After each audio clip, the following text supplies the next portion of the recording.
Good morning and welcome to Namakwa UU congregation.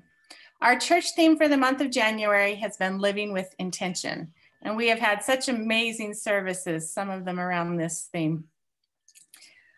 Today, before January runs out, 5 of our UU writers have kindly agreed to share their thoughts on intention, so I'm very much looking forward to what they have to say. I want to thank all of them in advance and also thank Peter, who is helping me with this service, Ryan, who will play some music for us, and Chad for being our tech man today. This is a joint effort, and thanks to all of you for being here with us. The Arabic symbol for intention is the same as their symbol for seed. We can think of intention as the seeds we plant through what we pay attention to, like Doug talked about last week, and the daily choices that we make. Every plant begins not as a plant, but as a seed. This is a law of the universe. The mighty oak tree started as a small acorn. If we really stop and internalize this, it is absolutely amazing, mind-blowing, because this law reaches, of course, beyond the physical. The potential in a seed is enormous. So is the potential in a focused intention. Just this morning, my husband and I read about a man who is credited for saving thousands of lives of the Jews, because one day this man decided he was going to make his life count. He planted a seed and grew an oak tree. This, of course, is an extreme case, but illustrates the point. It's up to each of us to decide what kind of seeds we want to plant and nourish according to who we are and what we want to see happen in our lives and in the world. If we want more of something in our lives, we can plant the seeds and reap the harvest. That is such good news, maybe the best news out there. So to begin, again, welcome. If you came today with joy in your heart or with sorrow in your heart, I hope there will be a thought or two that you can take with you, something for you in the music and the words that so many have prepared for us today. I didn't notice any visitors, but if you are new and want to put your name in the chat box, we can send you our newsletter and let you know more about us here at Namakwa and what we have to offer as a faith community. So now Peter Schenk will share some words for the lighting of our chalice and lead us in our affirmation, after which Sally Henry will conduct our joys and sorrows. Thank you. From Galatians 6, 7, and 9. For whatsoever a man soweth, that shall he also reap. And let us not be weary in well-doing, for in due season we shall reap. Proverbs 23, 7. As a man thinketh his heart, so is he. And from Charles Reed, the law of the harvest is to reap more than you sow. Sow an act and reap as a habit. Sow a habit and reap a chapter. Sow a character and you reap a destiny. So now please repeat after me the congregational affirmation. Love is the spirit of this church, and service is called. This is our great covenant, to dwell together in peace, to seek the truth in love, and to help one another.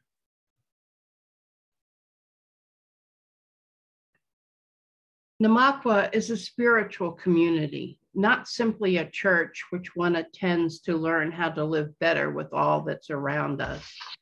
As a community, we share and support each other. We celebrate each other's successes. We draw strength from and offer help to others, so we are all better cared for, the caregivers as well as the care receivers. Now, if you are comfortable, please wave your hand either virtually or live on camera and tell us of your joys as well as your concerns. While I really like the tradition of lighting candles of support, I simply don't have enough here right now. So for each of you, I will say namaste. The definition I use is that namaste means that my soul acknowledges yours, not just your light, your wisdom, your goodness, but also your darkness, your suffering, and your imperfections. namaste. Now, please share your concerns as you are willing.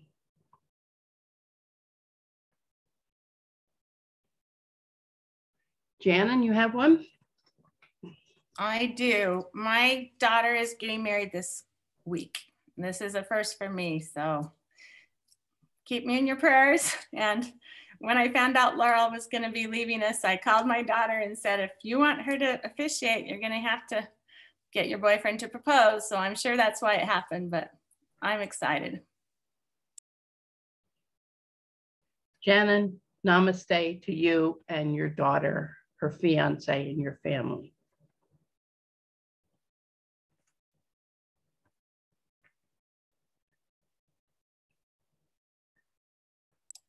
I saw one in the chat room from Kathy Hartman that says, today is the first anniversary of my dear nephew Jonathan's suicide. It is still having a major effect on my family, so keep us all in your thoughts. Kathy, to you, Jonathan, and your whole family, namaste.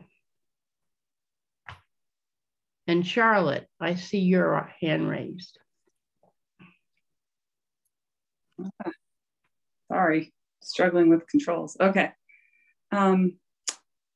So, my son had a positive COVID diagnosis. He's in elementary school. And all this time I thought, well, it's inevitable. It's going to come home to us eventually. And it did. And I'm just really thankful that it's been very mild and it hasn't gone to anybody else in the family.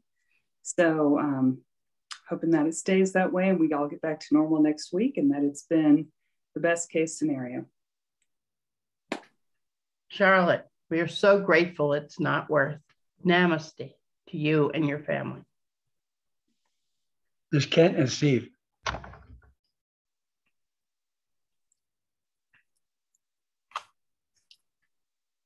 Yes, thank you. I'm unmuted now, I think, and hope you can hear me.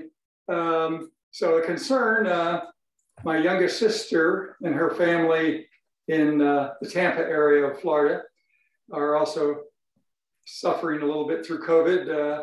My sister's lasting the worst, almost 2 weeks now, despite her being vaccinated and boosted and all that. But I think she's one of those lucky or unlucky winners who got the Delta variant that still is kicking around a little bit, but she's definitely on the right track. So that's a concern, but also upcoming joy. And then I'm extremely happy to be with Kent here this morning in his room.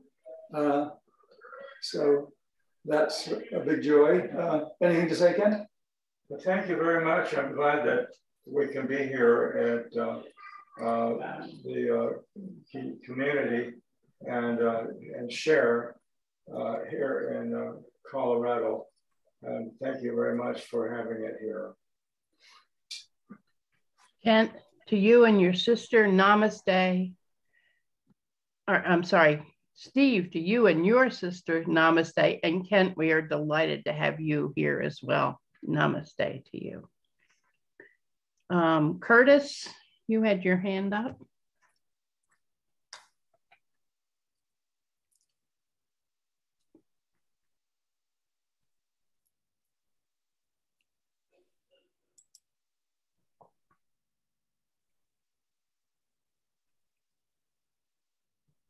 Curtis, did you hear me? Can you unmute?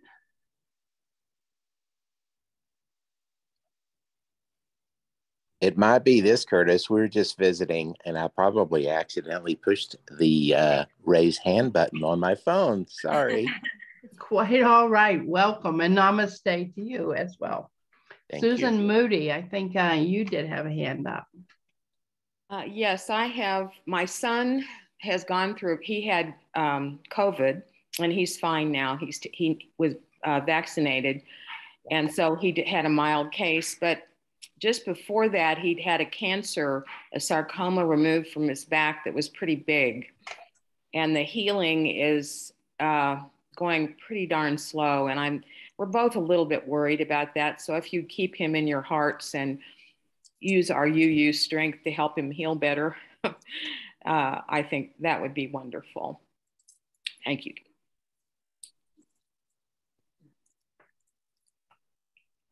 Susan, namaste to you and to your son.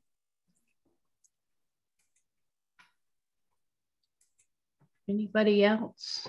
Nancy has something. Okay, Nancy. Sorry, I had to unmute. My daughter and her husband had COVID, and they were pretty sick. He is a lot better now, but she's still pretty weak. She went to work this week, and I think that was a mistake, but she's on the couch now and watching football today. So that's a good recovery strategy for her, I think.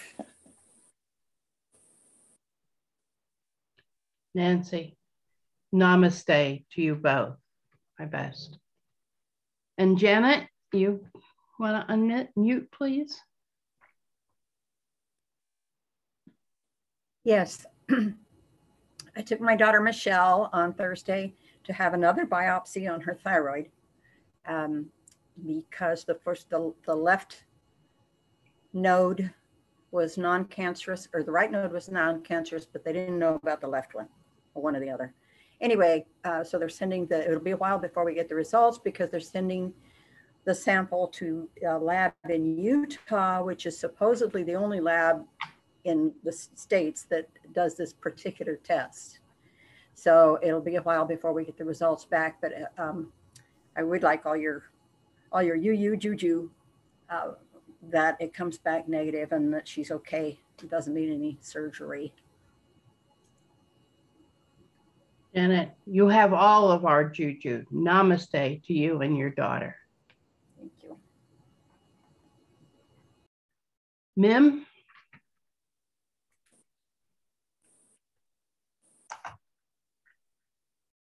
Hi, I would just like to celebrate the fact that we now have a cat named Willow in the White House. So that's going to fix everything, right? Namaste to all the White House occupants. Yes. Oh, God. Yes. Thank you, ma'am. Others? Hi, this is Elizabeth. Can you hear me? Yes, I can. Go ahead, Elizabeth. It's great to see you all. I don't get on often enough to see you. And I'm doing good, so I'm happy about that. But I am getting over COVID. I had a rough couple of days, but I'm coming back, so that's good. But it's good to see you all. I miss you. Thank you. I'm glad you're with us today, Elizabeth. Namaste to you.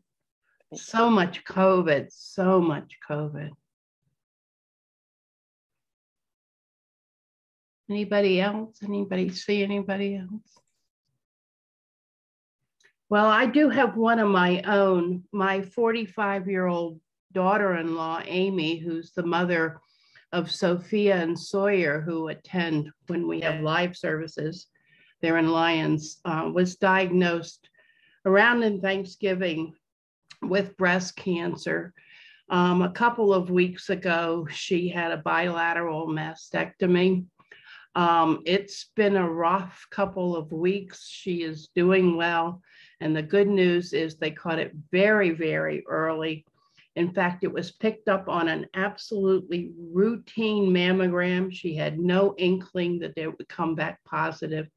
So you women who are delayed in your mammograms, get them. It just saved Amy's life. Because she had the mastectomy, she will not need either chemo or radiation.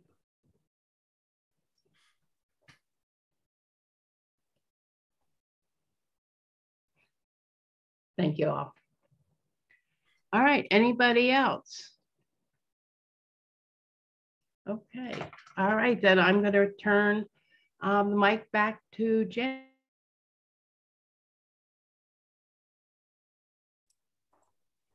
And we have a musical response from Ryan Marble.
Thank you, Ryan. And today I have a personal story for our Time for All Ages, as well as a song for you. So a long time ago, one bleak winter day, I was taking a walk and my spirits were dragging the ground. You know how it is. The holidays were over, the weather was cold and drab, and everything around me was dead and ugly. I need the sun to come out, I thought. Then the strangest words came to my mind, strange even for me. You don't need the sun because you can be the sun. What the heck? Where did that come from? Right out loud, I said, what does that even mean? But the strange thought had caught my attention. I can be the sun. I decided to give it a whirl. How would I be if I were the sun on this cold, dismal day? I straightened my spine, threw back my shoulders, put a bounce in my step, and I smiled. Sure enough, as you could predict, warmth started radiating from somewhere inside me. I passed a stranger who said, wow, someone is sure in a good mood. I laughed self-consciously, but my smile became even brighter as I wished them a good morning. And I went on to have a really good day. So this is a lesson that I remember. Many times since that day, when I feel down, I coach myself to be the sun. Or if it's already a sunny day, I let the sun be the sun. And I walk like I am the luckiest person that ever lived in this world. The trick works every time to lift my spirits. And I challenge all of you next time to try it when you're down. Some seeds that we plant, we can harvest almost as quickly. Now we have a fun song to launch our UU Writer sharing portion of this meeting. I'm a huge fan of the late John Denver, but I do apologize for the singing flowers in advance. Still, it is a good message. And after this song, we will hear from Brenda, then Nancy, and then Catherine in that order. Thank you.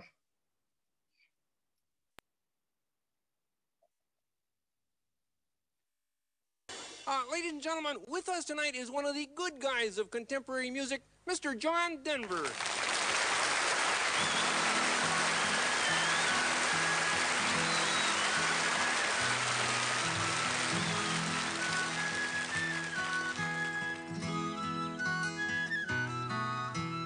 Inch by inch, row by row, gonna make this garden grow. All it takes is a rake and a hoe and a piece of fertile ground. Inch by inch, row by row, someone bless these seeds I sowed. Someone warm them from below till the rain comes tumbling down.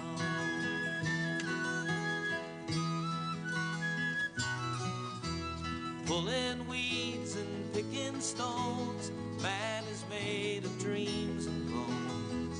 Feel the need to grow my own, 'cause the time is close at hand. Grain for grain, sun and rain, find my way in nature's chain. Tune my body and my brain to the music of the land. Inch by inch, row by row.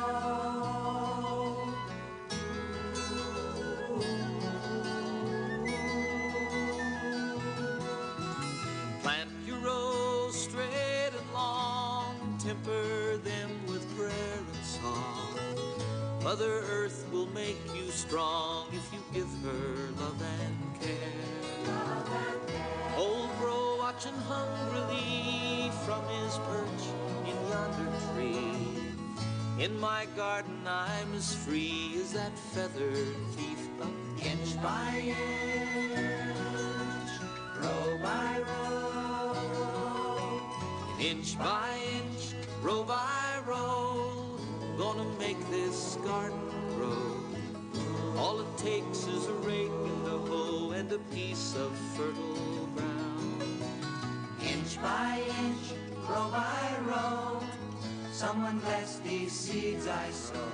Someone warm them from below till the rain comes tumbling down. Till the rain comes tumbling down. Inch by inch, row by row.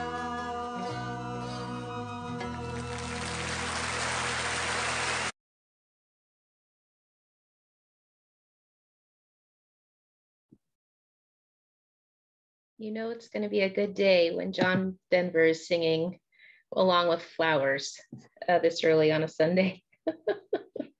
Thank you, Janen, for that.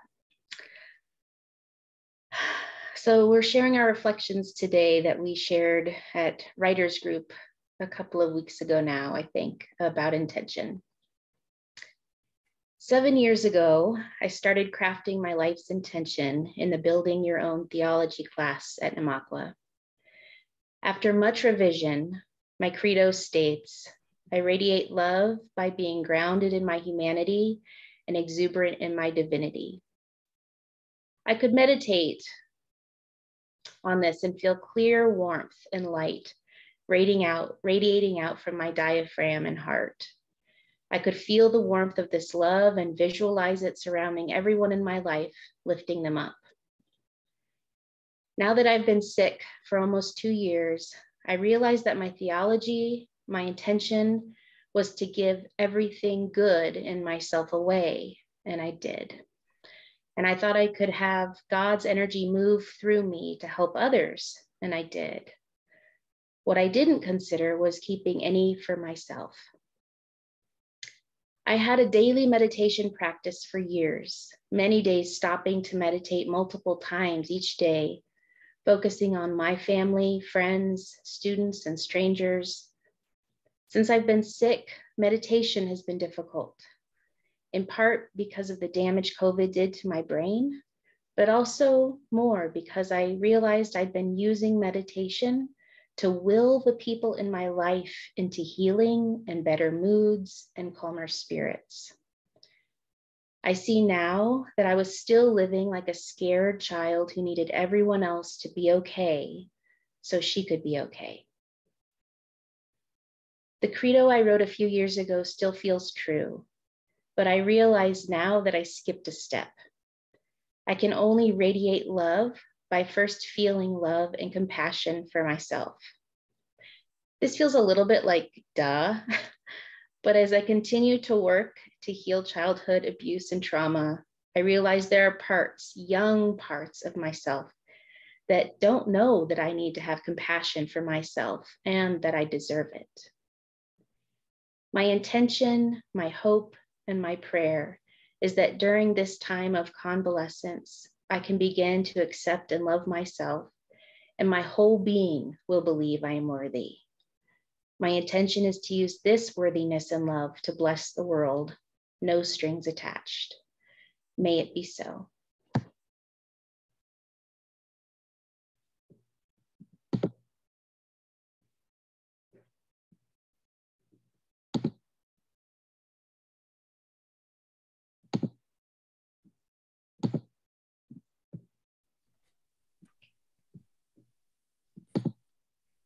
Nancy Amsler. Brenda, that was just beautiful. It just touched me. I don't make New Year's resolutions. I think of a theme for the year. My theme for this year is to thrive. The last 2 years have been about surviving, fear, confusion, instantly letting go of the world we had known. It was a vicious pruning.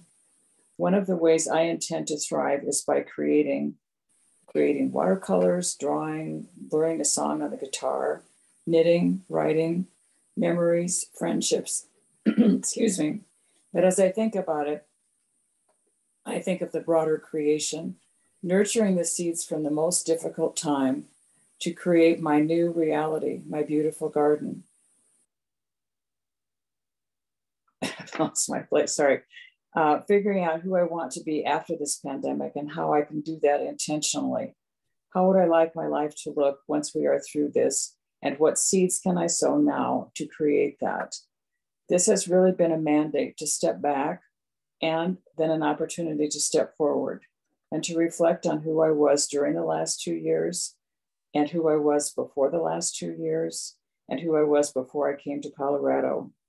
I read something recently that said, sometimes things happen and you think you've been buried, but you've actually been planted. I intend to reconnect intentionally with friends and activities and life. The possibilities for growth are endless. So my theme and purpose for this year is thrive.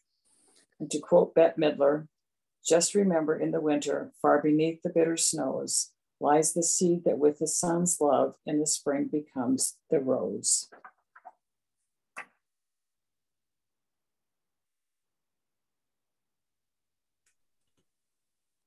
Hi, everyone. I'm Catherine, and when I'm going to get my notes in front of me. I was going to try to just wing it from memory, but the first thing that comes to mind when thinking about planting a seed for me in a religious or spiritual context is an experience that I had in college. I attended a small liberal arts college in Enid, Oklahoma, that was affiliated with the Disciples of Christ denomination. And when I had the opportunity to do a week-long seminar called Faith-Based Nonprofits.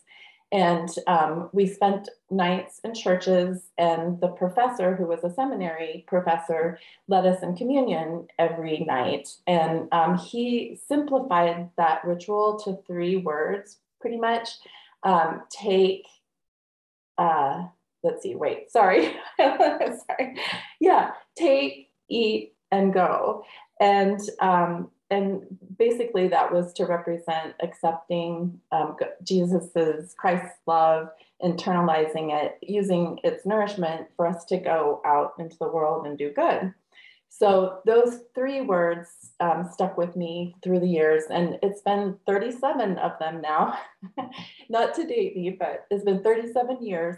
And reflecting on those years, it's super clear to me, and this kind of reminds me of what Brenda said, that I got really, really good at one of the words, which was go, and just going through most of my life, running on empty for the most part. The other 2 words, sorry, I just really did not want to get emotional. Representing accepting love and being nourished were elusive. And so over time, disappointments and disillusionment grew, especially in relation to my connection to church. And finally, that little seed that was planted just went dormant. And I did not go to church for well over a decade. But there was still a little bit of a calling inside of me, of course. And so when we moved over here to Loveland, I visited Namaqua for the first time in 2018. Well, it would take me 3 years to actually reconnect with the community. And I really honestly don't think I would have done it had it not been for the pandemic, because it allowed me the distance that I needed to connect. And so it started with Zoom in I guess it was just this past year, so 2021. Started with Zoom about this time last year, and so I and then the in-person services were wonderful. The communions, the flower communion, and the water communion, and the drumming service. So I came out of my shell and actually attended in person. And so really, this past year has been amazing, and it's been filled with communion and fellowship and spiritual growth. And the capstone was also building your own theology in the fall. And to my surprise, I actually did develop a credo because I was a slow student in that class. And my credo kind of is similar to the take, eat, go. It's 3 simple words. It's show up, nourished, ready, and ready. And so this year, my intention is to really emphasize nourish and do what I need to do to be nourished going forward. Thank you. Thank you, Catherine, and thank you so much, ladies. We'll now have a little intermission of a bean time lapse, and then it will be our pleasure to hear from Sally and Susan.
Janen, thank you for that. What a beautiful image.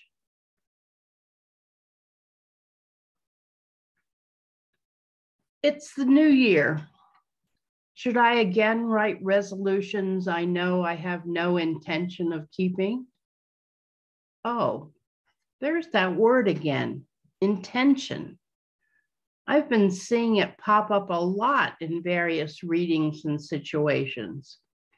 And here it is in January's writing group prompt. In fact, one writing option is entitled Exchanging New Year's Goals for New Year's Intentions. This is a message I'd better pay attention to. The prompt says, quote, setting intention, at least according to Buddhist teachings, is quite different from goal making. It is not oriented toward a future outcome.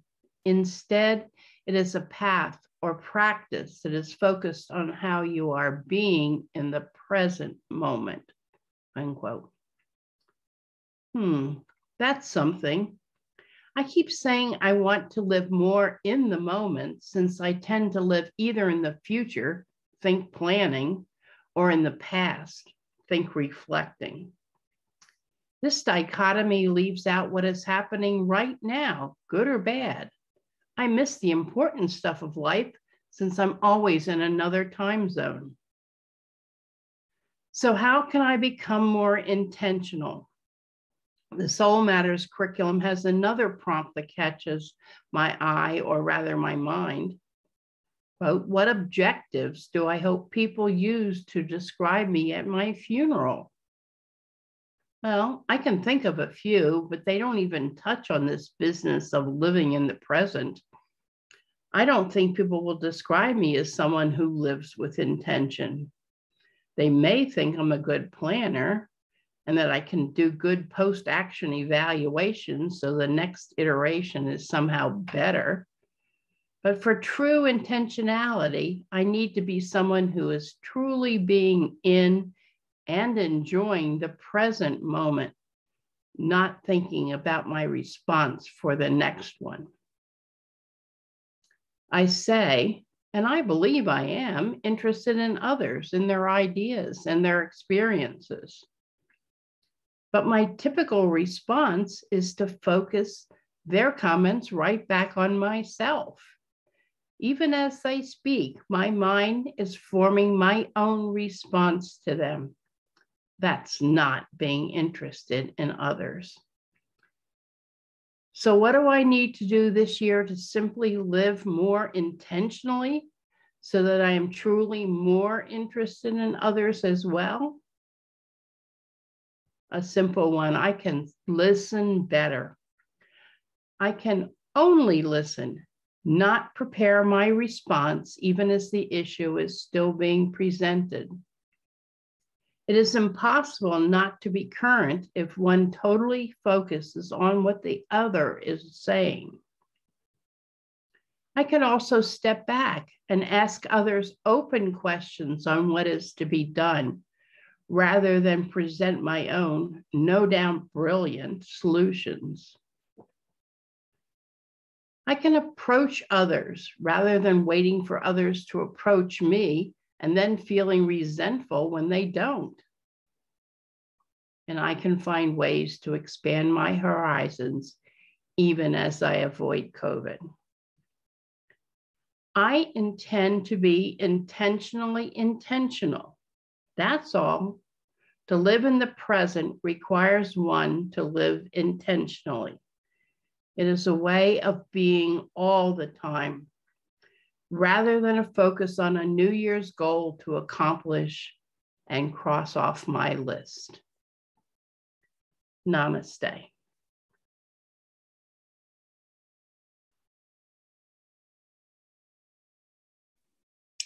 Thank you for your wise words, Sally. I think we all have issues with being intentional and figuring out what that means. I call my writing on intentionality, living with divided intentions. Intentionality has changed for me through the years. And the poem that I think of when I think of this natural evolution is one you've all heard and was written by Robert Frost, The Road Not Taken. Two roads diverged in a yellow wood, and sorry I could not travel both and be one traveler. Long I stood and looked down one as far as I could to where it bent in the undergrowth, then took the other as just as fair and having perhaps the better claim, because it was grassy and wanted wear, well, though as for the passing there, had worn them really about the same. And both that morning equally lay in leaves no step had trodden back. Oh, I kept the first for another day. Yet knowing how way leads on to way, I doubted if I should ever come back. I shall be telling this with a sigh, somewhere ages and ages hence. Two roads diverged in a wood, and I took the one less traveled by. And that has made all the difference. I love this poem. I have loved this poem since I first read it in college. It inspired me to live an intentional life. But as I age, I feel, excuse me, hold on a minute. But as I age, I feel it lacks a couple of verses. Because one's intention in life naturally changes with life's circumstances. At least that has been my experience. I always wanted to be an artist of some sort, a writer or a visual artist. I couldn't choose. As I approached finishing my sophomore year at K-State, I realized that now I needed a job. My intentionality changed to a more practical, immediate mode. I eventually got my teacher's certificate and taught fifth graders. At the same time, I married and began having children. My purpose morphed once again, incorporating being a mother and a life partner with my teaching self. Somehow my intentionality had become quite complicated, and my desire to live the life of an artist got lost in the shuffle of life. Excuse me. I realize this now, but didn't really acknowledge it at the time. Not being able to find time for myself and my idealistic dreams, I put those needs second to my children and my students. I thought that I could pick that thread of my life up when I no longer had so many demands on my time. But then somehow time seemed to speed up, as it does for all of us. I became so busy trying to be the ideal mother and teacher that I had little time to be just me, whoever that was. My intentionality somehow felt like a burden at times. And I think it was because an important part of me had been silenced by my traditional expectations of myself. By taking the road less traveled, by taking the road more traveled, I had lost my original purpose. Yet I had gained 2 sons and the life experience of an educator in the process. Life choices are complicated for a woman. Yet I now believe that no one can take the well-worn path of the female tradition and later I believe, I'm going to have to say that one again, sorry. Yet now I believe that one can take the well-worn path of the female tradition and later embrace the road less traveled with the enthusiasm of a seasoned sojourner. So now I realize, as Parker Palmer says, before you tell your life what you intend to do with it, listen to what it intends to do with you. I now know through the crucible of aging that I have had two intentions, the one life meant for me, that of mother and teacher. The second, which is so close to my essential self, is that as living as an artist. Excuse my coughing. Thank you.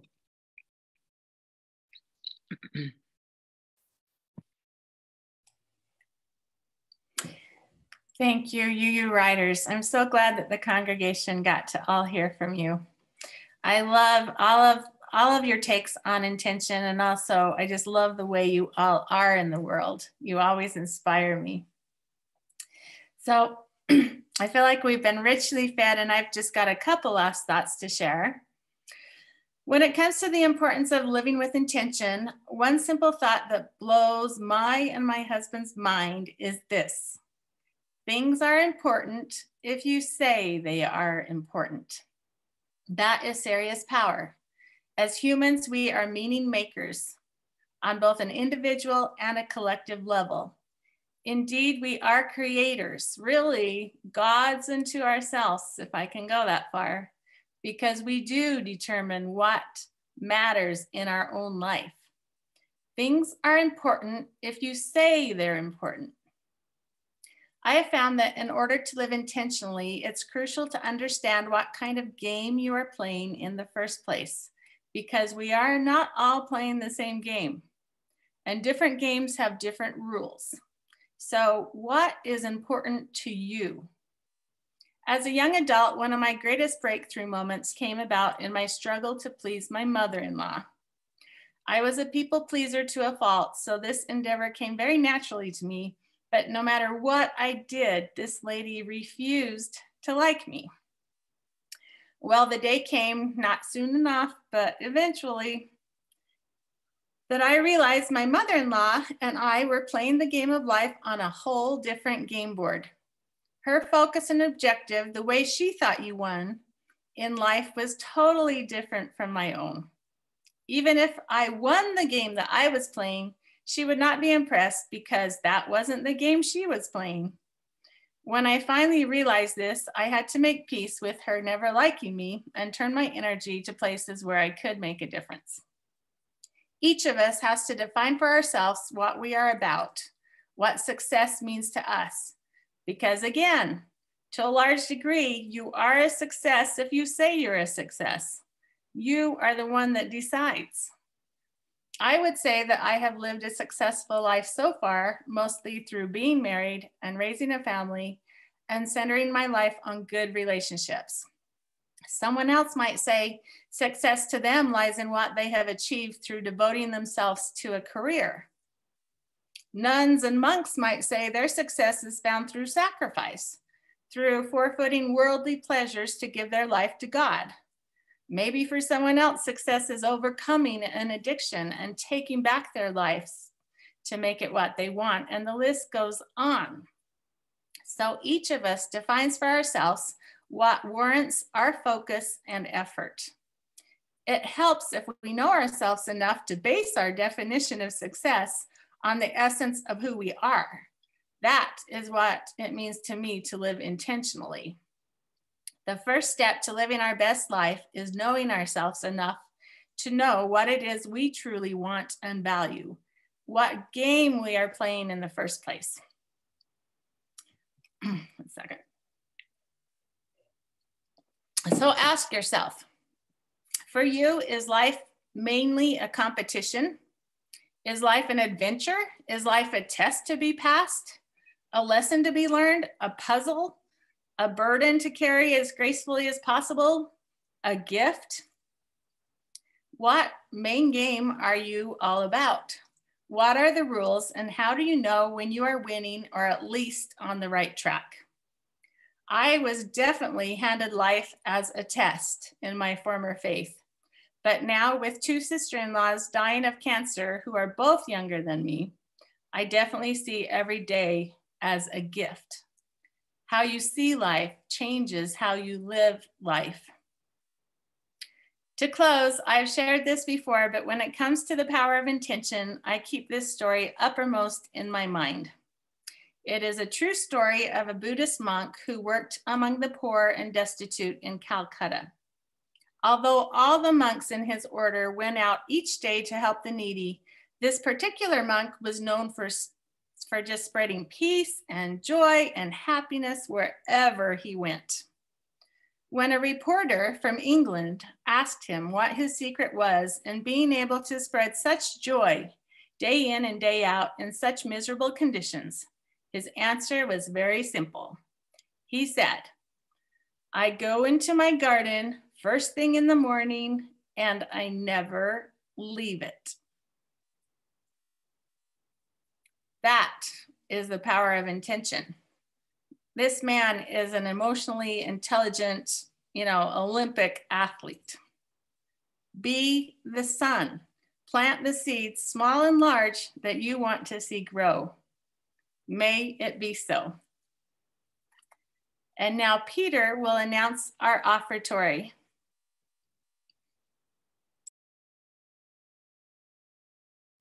One of the ways Namakwa lives by our principles is by giving half our collection plate to support our community. This quarter, we will donate half of our collection to the Loveland Community Kitchen. Last year, they served 95,000 to-go meals to those facing food insecurity. Please give generously for this worthy cause. To donate, Chad will display a link in the chat box that invites you to give, or you can always mail your donation to the church. While we do this, we're going to listen to a song called "Writing a Better Story" by Carrie Newcomer.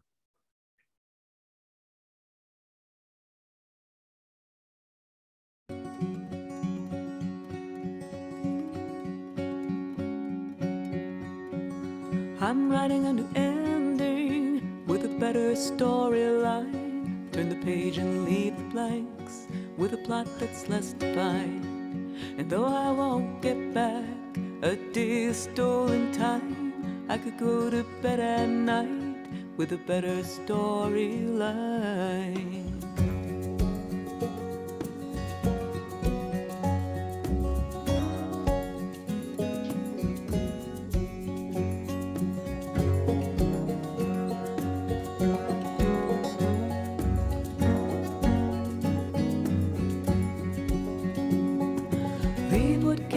Changed in the past, let the old house burn down and the wind scatter the ash. Forgive myself for all the broken glass, for what I didn't know how to say or ask. I'm writing a new ending with a better storyline. Turn the page and leave the blanks with a plot that's less defined. Though I won't get back a day of stolen time, I could go to bed at night with a better storyline.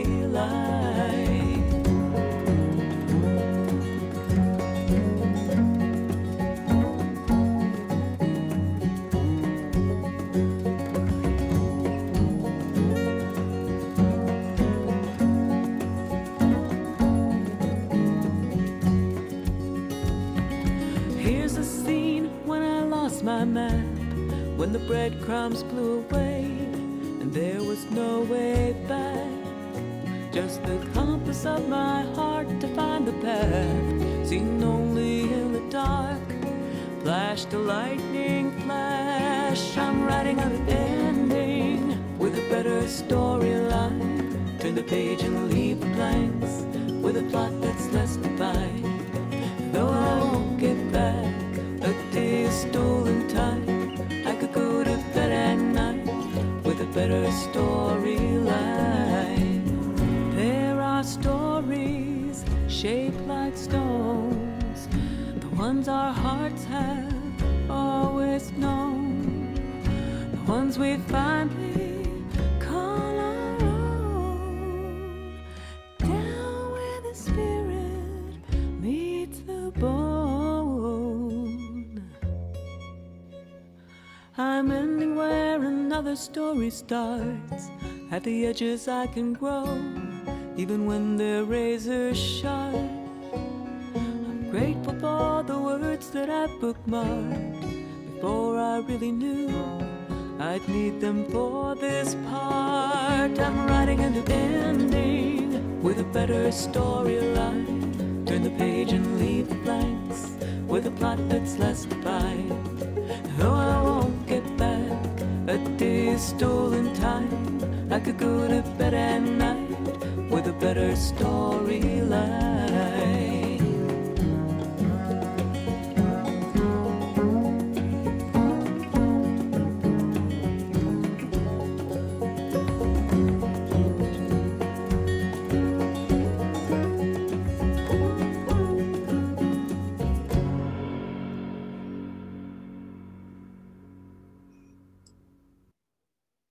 And now, Brenda, if you could share your poem, I will extinguish the chalice.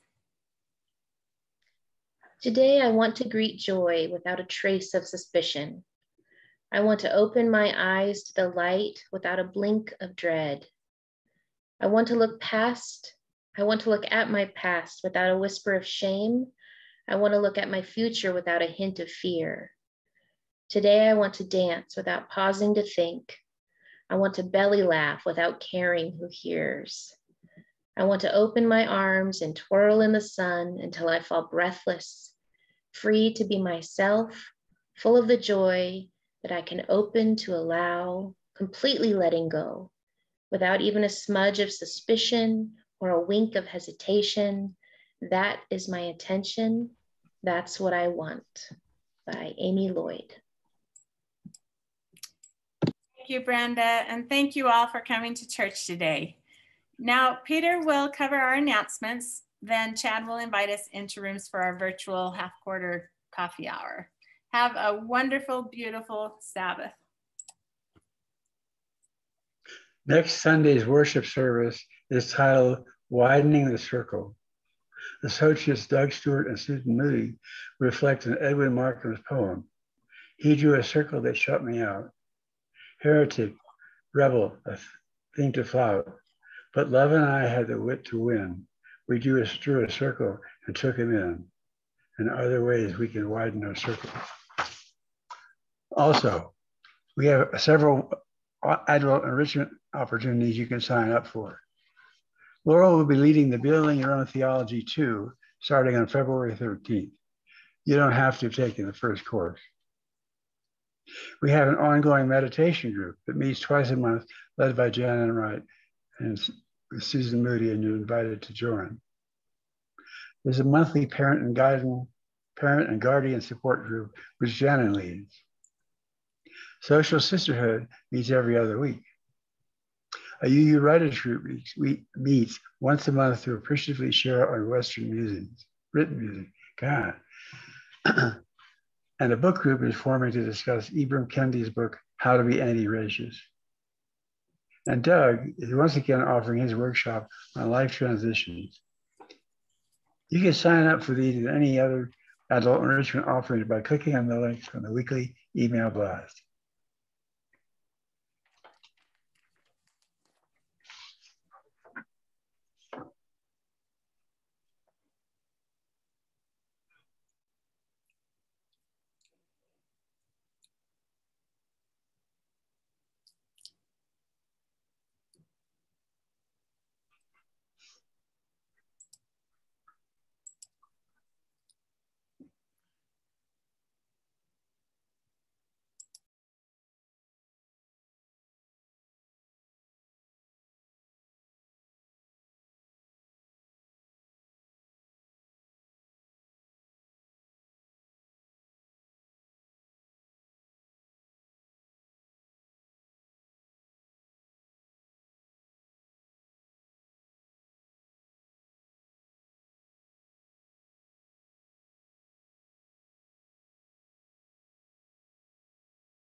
Thank you for the service. See you, everyone.